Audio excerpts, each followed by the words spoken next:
Welcome to the Brand Archive, a podcast by the Good Kids where we dive into nostalgic brands, find out what worked, what didn't work, and what we can learn about branding along the way. I'm Ben. And I'm Ashton. And today we're opening the archive on a brand that revolutionized the distribution of furniture. Yes, we are. Should we get into it? Let's do it.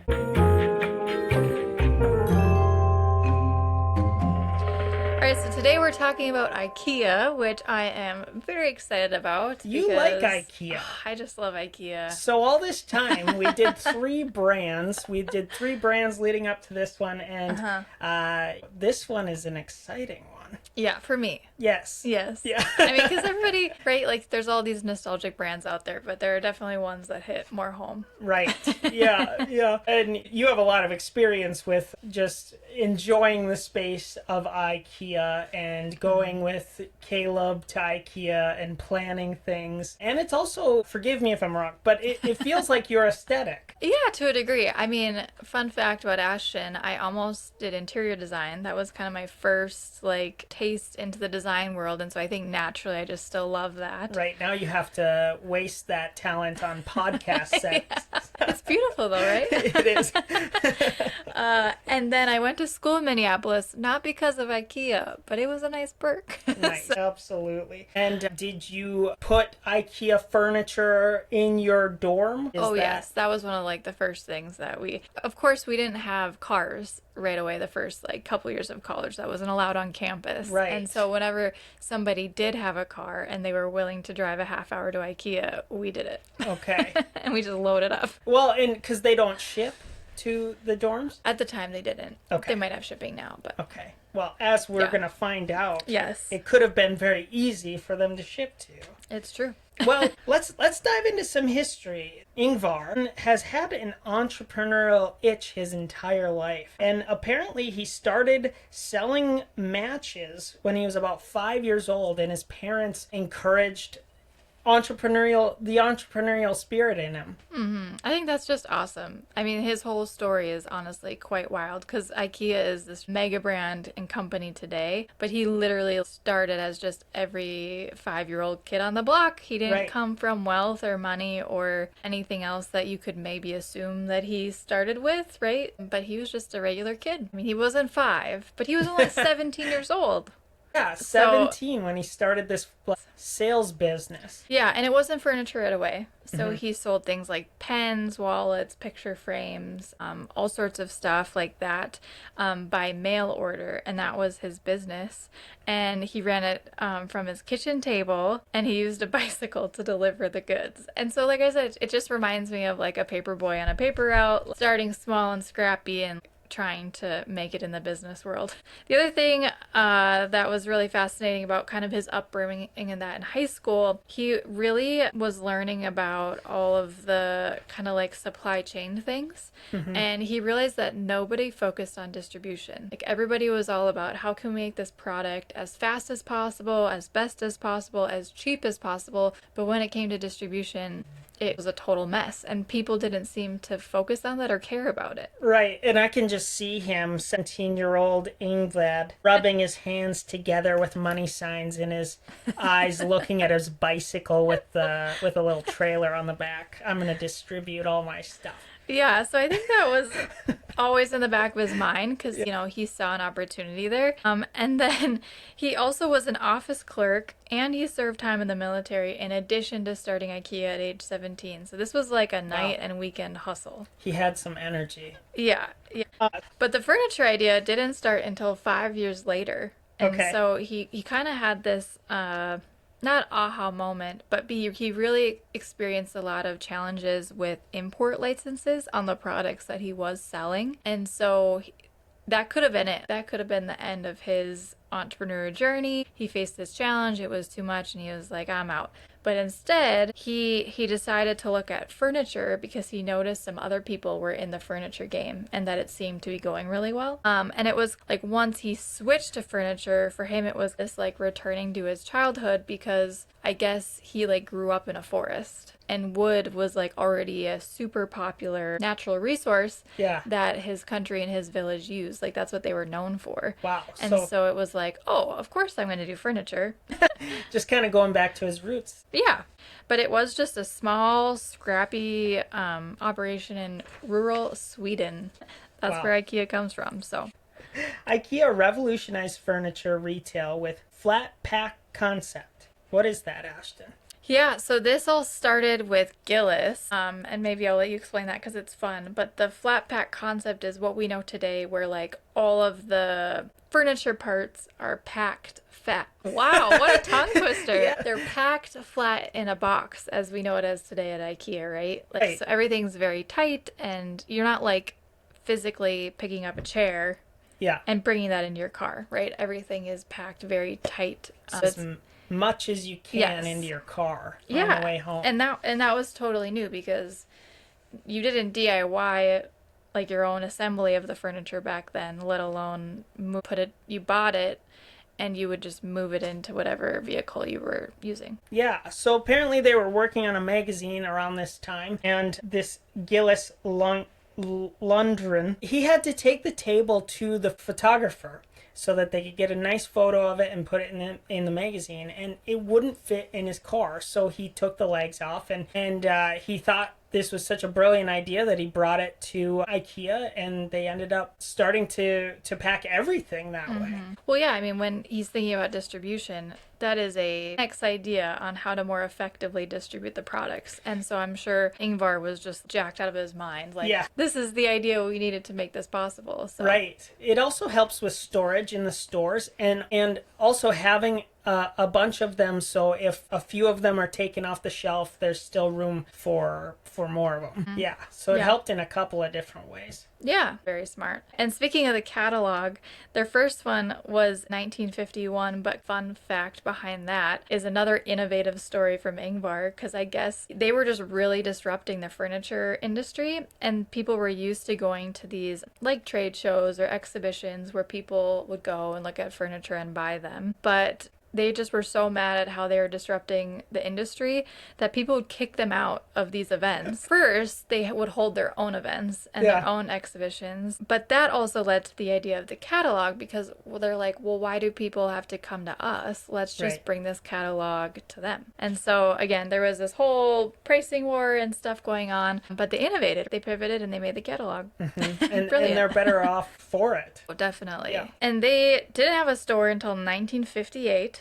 Okay. Because obviously we're all very familiar with the stores now. Right. And this store wasn't in the United States. This store was in Sweden. No. Yes. Okay. Yep. In Sweden. So that's like 10, 15 years after IKEA really started was the first store. So they didn't have one for a while. Wow. And that's now today where the museum is. They've gotten so big, they turned their original store into a museum. The good kids needs a museum. We gotta wait till the end, right? So like 50 to 80 years for that to happen. I'm just saying, like, IKEA's been around for 80 some years, right? Yeah. But when it comes to America, the first store opened in Philadelphia, 1985. And so at first they were, more of a novelty because people weren't really familiar with that flat pack concept because even America, you bought a chair, you put it in your car. So that definitely started kind of the mainstream brand awareness in America that was really in the 90s. After all those stores started getting built, there's 50 stores still to this day in America. Yeah, well, in around 1958, I would assume that modernism and clean lines and everything was really booming as far as an aesthetic in the United States, where it's probably sooner in places like Sweden. But I think the United States was really into minimalism around that time. They had a few different styles that were popular, but I think that was one of them, right? Oh, for sure. Definitely. And like I said, I went to school in Minneapolis, and so they opened theirs in 2004. But I didn't get to visit it until college. I'm almost positive. So Okay. that would have been like 2011. So it would have been 7 years into IKEA being there. You had no I idea. had no idea. Today, the branding still screams Sweden, right? Because that's where Yeah. they started. But they're actually, the headquarters is in the Netherlands. Why is that? Why would you shift countries? Yeah, I read that it's tax related, that it's a holding company of some sort. Probably above my head, but Yeah. Who knows? the museum is still in Sweden. They still call it home. But they are in over 60 countries. They have over 470 stores and over 231,000 employees worldwide. So they're doing pretty good then. I would say so. But should we talk about the brand? Let's do it. Awesome. So the first thing I, of course, was curious about was the name. Do you want to share what we found regarding the acronym of IKEA? Sure, yeah. The name is an acronym. So honestly, I don't know if this is the best way to name your company, but True. because IKEA is Swedish, I think Americans think it probably is a Swedish word. At least that's what I thought it was when I first saw it. Yeah. But it actually stands for like his first name, his last name, the name of the farm he grew up at, and the village. So yeah, probably not that inspiring of a name, but it's interesting. I mean, when you start at 17, that's probably what's on your mind. Brilliant. Yeah, and they never changed it, so I guess. And you might have to give Ben or I a couple drinks if you want us to actually pronounce those names. Right. Yeah. No. But yeah, what's more interesting to us is how is some aspects of the logo. Yeah. And you want to kind of talk about the logo a little bit. Yeah, I mean, if you look up IKEA, there are countless variations of this logo, which I was not like familiar with up until doing it. But I thought, even though they started in around 1951 with their first logo, they actually didn't have the capital letters that we see today until 1958. And it's definitely inspired by that original concept and that original logo, which I think is really cool. Yeah, in 1965, Phyllis Nielsen, professional production designer, was now appointed to strip back the and standardize the logo. So Gillis is actually a really important person to IKEA's history. He was the first one to really redesign that logo to almost what it is today. He also created one of their best, well, it might be their best selling product, the Billy Shelf. And then he also was the guy who came up with the idea to take the legs off of the table and ship it with cars and make it that flat pack idea. This guy was brilliant. Yeah, I kind of wonder what his relationship to Ingvar was, because I feel like he'd be like #1 employee. Yeah. he's got his photo on Employee of the Month every month. Yes. You think? Yes, every month for the rest of time. The logo is made from Extra Bold Futura, which is a font that we talk about in our NASA episode as well. The logo really wanted to be functionable and clear, so that's why they used Futura. What's interesting is they actually added some little serifs, what they're called, but little ends on the top and bottom of the logo. They're like little barbs that kind of poke out. And the reason that the designer wanted these in the design, because they're not extremely noticeable, was to make sure that it prints clean on newspaper print. When you print on newspaper print, a lot of times the ink bleeds a little bit, so your sharp edges will end up becoming rounded newspaper print. So when he made the magazine, I'm sure that was newsprint and things like that. So he wanted the logo to show up sharp. And when you have those little serifs on the end, it allows the logo to still have a sharp point on it. Yeah, super smart. Definitely for the time of the world, right, that they were living in. That was very important. I also thought it was fascinating that the first logo ever was red. Really? Knowing that he wanted to make a really accessible product that was cheaper, more affordable, they wanted to lean into red, because red naturally has that sale aesthetic, or that sale connotation to it. And so that's what I read about why the first logo was red. Okay. Maybe there were other reasons as well, who knows, but that's at least where they started. It's kind of funny that to see it in red because it just doesn't look the same. It's so, I don't know. I don't like it as much in red. No, and it's hard to know if we're just like loyal to the blue and yellow at this point. But yeah, they started the blue and yellow in the 1980s. So it took quite a while for them to pivot to that. Yeah. But you read that they changed to blue and yellow because those are Sweden's colors, right? Swedish colors, yeah. And then also, there's a little bit of meaning behind it. The blue kind of calms people down and welcomes them into the store, and then the yellow is a very optimistic color, so it just kind of like makes you feel happy when you're in the store. So one thing I just got a kick out of, and maybe we can share this in the comments or something as we're posting about the podcast, but in the 1970s there was just so many different variations of IKEA getting put out there in the different countries that they were in. Yeah. Where people were like adding a mascot to the core logo. Yeah. So like Germany and Austria used an elk, kind of looks like a moose, holding the IKEA sign. Canada and Japan used some sort of a Viking. And then the Danes used a teddy bear. So it's just kind of this like weird, quirky, like maybe reflection of the culture of these countries. But IKEA quickly realized we got to standardize this. We got to trademark it because everybody is going crazy with their logo. Well, and I don't know if this is before or after the iconic instructions where there's like a character in the instructions. I don't know if this is before or after, but the Japanese one and it looks like the Canada one is very similar, but they kind of have a reminiscent of that little character that's in their instructions. Fun. Yeah, maybe they looked at all of the deviations and were like, we like that one. Let's keep it. Yeah, maybe.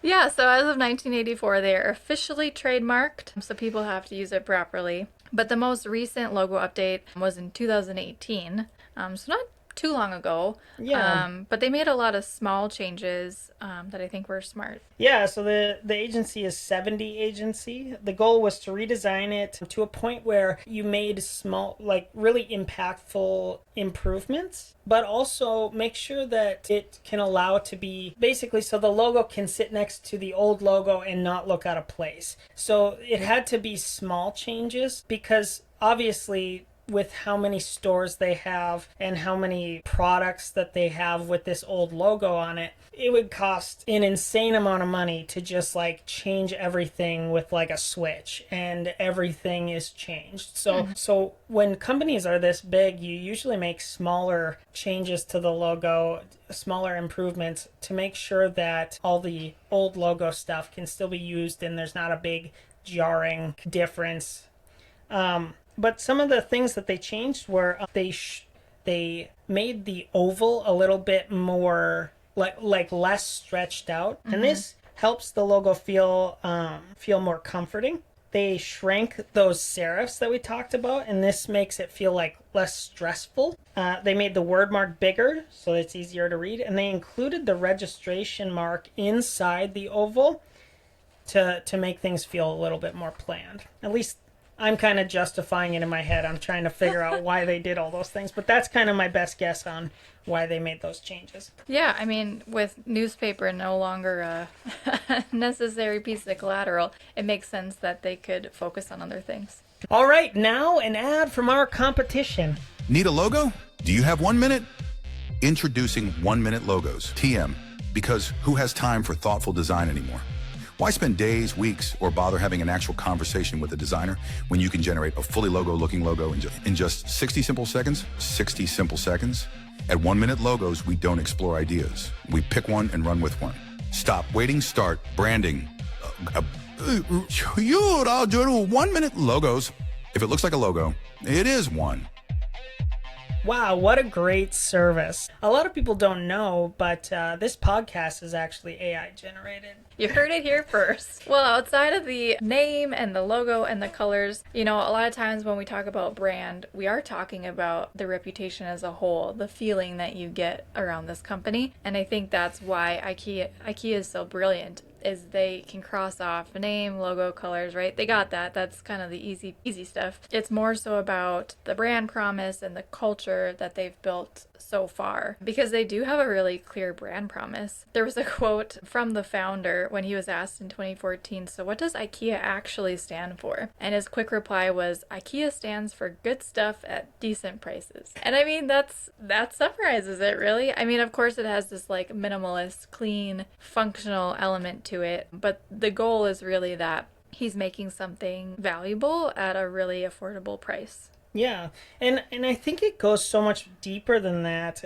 We found that they follow these principles of design. There's function, form, quality, sustainability, and low price. So every product that IKEA makes has to go through that gamut and check all those boxes. And sometimes the product is weighted more on price or weighted more on quality or something like that, but it's always tied back to those words. An interesting thing about that is sometimes they actually choose the price first. So they'll say, we want to build a table. The starting decision is what price you want to sell this table for, and then they'll build a table for that price. Sure. Yeah, and I have never heard of like a furniture store or a product doing that. Yeah, that's really cool. And I mean, such a great, like you said, a great simple way to like make sure everybody's delivering on that brand promise down to the furniture designers and the clerks and whoever else, right? They have to think about those words to make sure that they're doing their job well. Yeah. So I love that. I also, if you've been to IKEA, you know that they have such a strong internal culture. And I don't know their core values off the top of my head, but that's something that we do talk about when we're creating a brand because it can definitely, it starts with your team but overflows to your customers, right? And IKEA, I feel like, is known for having this clever but fun and like playful experience. That's why they have like food and meatballs and stuff like that in their stores. But one thing I didn't know that definitely falls into this category is that instead of using product codes or serial numbers, their names are based on like real life things. Yeah. And I had no idea because I guess maybe I wasn't paying attention. I knew about the You didn't know that they were named? well, I knew about like the Billy bookcase, but Okay. I didn't spot the trend. Yeah. Or the naming structure. Yeah, well, and part of it is a lot of them are they're names that we don't know. I think True. a lot of them True. are Swedish names. So I guess I didn't fully know that they were like people names because sometimes I would see it and I'm like, maybe that's the Swedish word for table. I don't know. Yes, you're right. Because the beds are named after places in Norway. The bookcases, which applies to the Billy, are either professions or Scandinavian boys' names. The sofas and chairs are Swedish towns. The bathroom items are Swedish lakes and rivers. And there's just, yeah, like I said, tons of quirks like the Swedish names to the meatballs and the maze-like experience at the store. I mean, that's all like a nice human touch that IKEA adds to the experience. Yeah, absolutely. Do you know why they're all named things? Like the products Yeah. versus like a serial number? Yeah. No, I don't know who came up with that. So the owner, I found out he's dyslexic. Oh, so he doesn't like numbers he and couldn't memorize the numbers. so he's like, we're gonna name this the Billy. Yeah, this is Billy and this is Jason, and Oh, I so love that. yeah, so he's dyslexic, and that's what kind of ended up lending itself to the instructions as well. Apparently, he was just not into like this textbook way of putting things together, so they developed it as simple as possible so that, so he can. It's interesting because what could have been or what had been a personal obstacle was changed into his competitive business advantage. Yeah, that's really Simplification. cool. I love that. Yeah.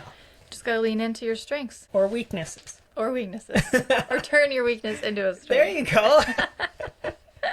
The other thing that I think is super cool, sustainability is definitely a trend in today's marketplace, but IKEA's been doing it for a long time. And that's because they're the largest consumer, or one of the largest consumers of wood in the world. I don't know the numbers on that, but I'm sure they are. And so they're really big on creating sustainable products and like making sure that the distribution and everything else kind of follows suit, which is really cool. for a furniture company. And then we've kind of touched on this already, but obviously there's like this strong brand loyalty that IKEA has with its that customers. You have for yeah, it. I guess it's Even just you me. are included in this. It's just me. But I think that comes from a couple of different things.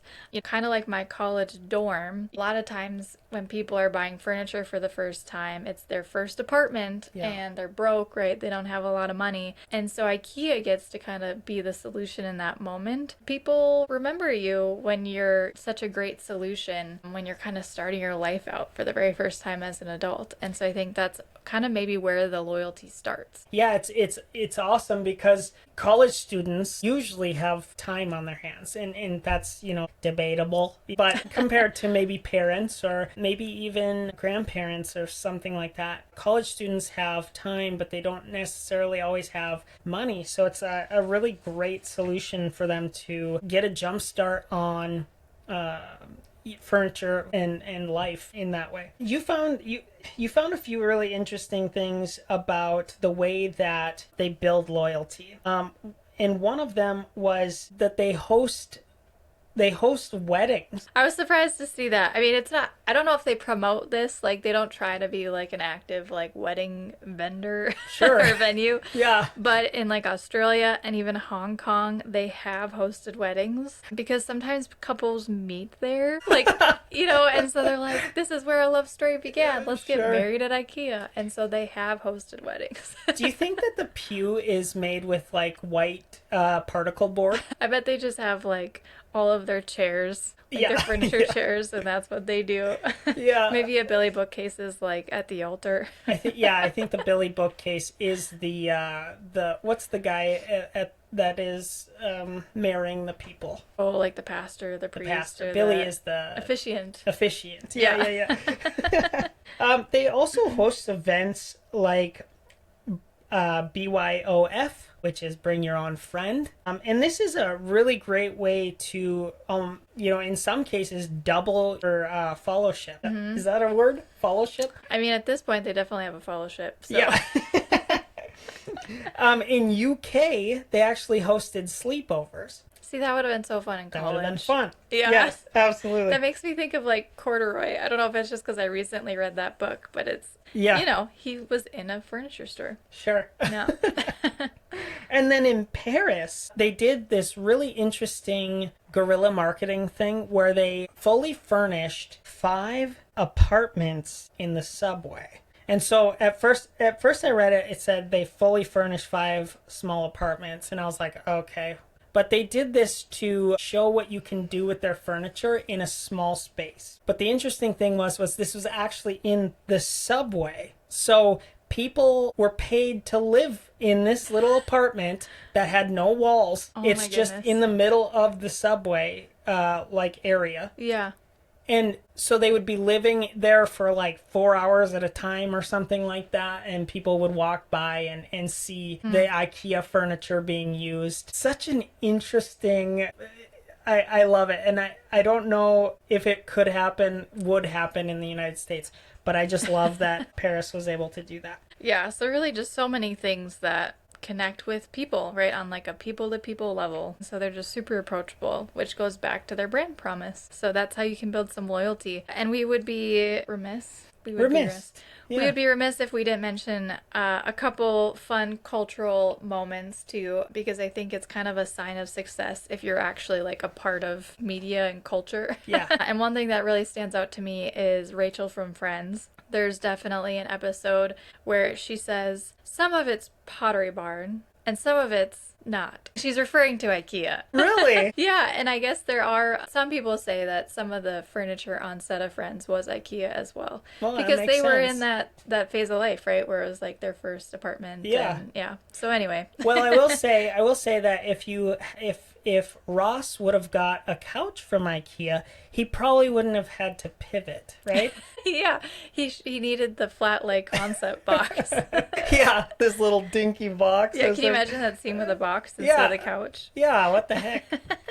There is one thing, I've known this for a while. I've never read it. I've been meaning to read it, but there is actually a horror, it's called Horror Store. It's a book, a horror novel about a night in basically an IKEA store. They don't say it's IKEA, but it's very clear that they are referring to IKEA. But it's about two employees who end up seeing some mysterious things happening while they're working, so they decide to do a night shift. So I think this book would be really good for anybody who has ever done night shifts or just worked at a place during night, because it can get a little creepy in some of these places. That's fun. All right. Well, should we see what we can learn from IKEA? Yeah. So the first thing I think that really stands out is naturally they are a cheap product, but they're a good product.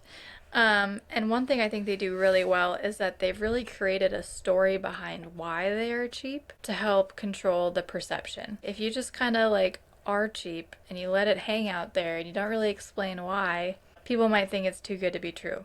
Yeah, and I heard it explained with strawberries. And if you see two sets of strawberries and one of them is a little bit more expensive and one of them is cheaper, and they both look the same, you can't really tell why one is more expensive and one isn't, which one would you choose? I mean, I'd probably choose the cheaper one. It's so funny because I would definitely choose the more expensive ones, and this is probably says more about me, but I immediately go to what's wrong with those strawberries. Well, and my question would be, what's so much better about the more expensive ones?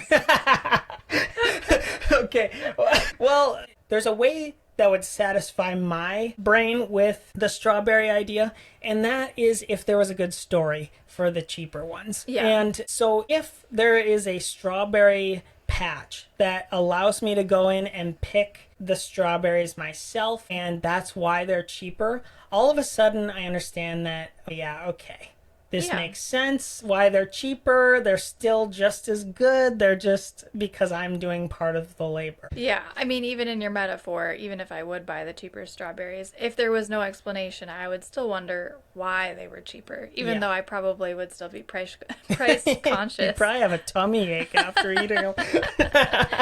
But that like kind of like DIY attitude they were talking about, economists have actually named that the IKEA effect. Isn't that interesting? Yeah, that they're so big that this whole theory is now named after Yeah, them. you've made it when there's somebody calling something your business thing. Yeah, for sure. Google it. I mean, anytime you self-assemble or DIY or, do that, that's the IKEA effect, because it creates, it makes it more affordable to you, right? But you kind of like have this bond with this thing because you spent time, quote unquote, making it. Yeah, it's something with human nature that when we take care of something or when we put effort into something, we just care about it more. And it actually works with more than just objects. It also works with like relationships. So when you pour into somebody, that person usually ends up meaning more to you as well. Yeah.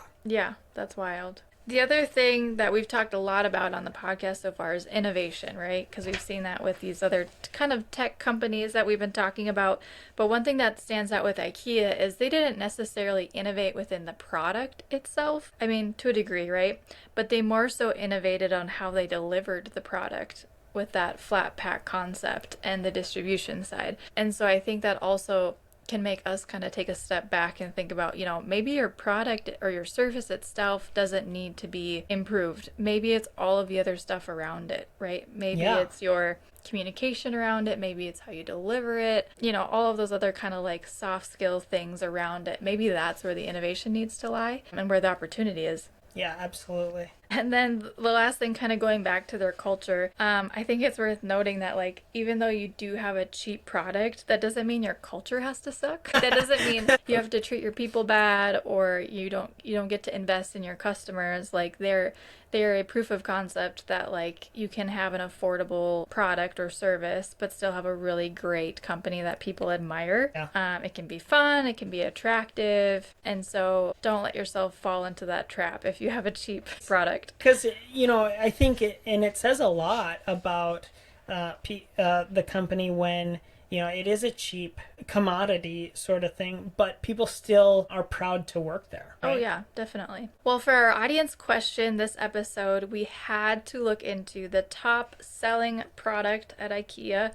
Drum roll. Oh, I only have one hand. It is the Billy bookcase. Yes, I know we've yes. talked a lot about that, but that's because they sell one every 5 seconds. Wow. That's incredible. I think my cousin has like 7 of them. Well, he's 35 seconds worth of Sales. those sales. But if you're not familiar, it's just a regular helpful bookcase. It comes in multiple sizes, colors, and variations, but it's simple, customizable, and it really works in most rooms. I think we actually have one in our production room here. So Yes, I'm staring right at it right now. Yeah. Ashton, you have a really good idea. We were talking a little about IKEA before obviously the podcast started, and Ashton told me a brilliant idea that she has for IKEA. So if you're listening, IKEA, we got a gift for you. I'll even give it to you for free. Okay, so here's my idea, and you guys tell me if this is brilliant or if I'm just like crazy and this is only helpful to me. But my idea is that naturally when you go to IKEA, you check out like anything else, you have your receipt of all of your items. But when you get to your truck, like if you're like us and you made like a 7-hour haul trek to IKEA, you get to your vehicle and you bought a lot of stuff because you only go there once a year. And now you need to like kind of create this puzzle of objects and figure out how to fit it into your car. And sometimes you drive different cars, right? Sometimes it's your truck, sometimes it's your van. So it's just this like mind game every time. And so I think what they should do with AI being more popular is they should take all of the objects on your receipt, and then the next screen on your checkout should be enter your vehicle, right? Make, model, kind of the basics, right? And then AI should create like a generated map or plan as to how you should fit all of the packages perfectly into your vehicle. Yes. Because then you wouldn't have to think about it. And that goes straight in line with their distribution and their flat lay concept. So I think it would be quote unquote easy. Of course, it's just my assumption. It's a solid use for AI. I Right? love this. And can I just add on to, can I spitball with you? Because I Yeah. think I have another good idea. Okay. So I think if you are, let's say you traveled like 400 miles to get to an IKEA store, right? Yeah. Like we do. And you get there, and I would think that the most nerve-wracking thing for me would be even just knowing how much can I buy. So what if Yeah, like on the front end. Yeah, so what if they give you a gun and everything that you scan, it kind of does what you're talking about, but Yeah. it does it in real time. Proactively. So you scan the one, then you scan another one, and you scan another one, and it's like, maybe it's got like, oh, you've only filled your car 50%. You can keep going.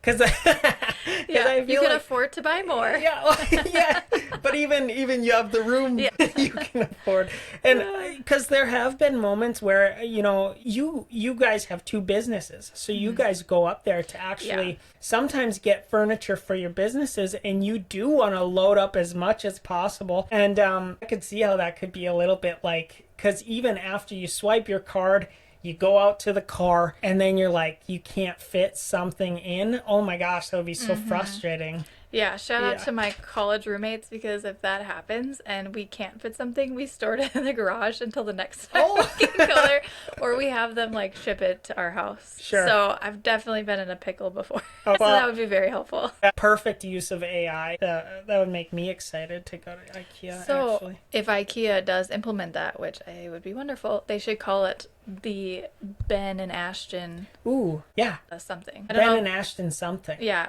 our names are not Scandinavian, but I think it could work. Yeah. Maybe, yeah. We could be right next to the Billy as far as Yeah. innovation Yeah. at IKEA. I love that. Oh, that would be like a bucket list item. If you have to shorten it, you can cut my name out, but I hope you don't. Yeah. Well, I think that's all we have on IKEA, right? Join us next episode where we open up the case file on a brand that celebrates Tuesdays like nobody else. That's right, we're deep diving into Taco Bell. If you'd like to hear more from the podcast, be sure to follow, like, and subscribe before you go, and we'll see you next time. Bye.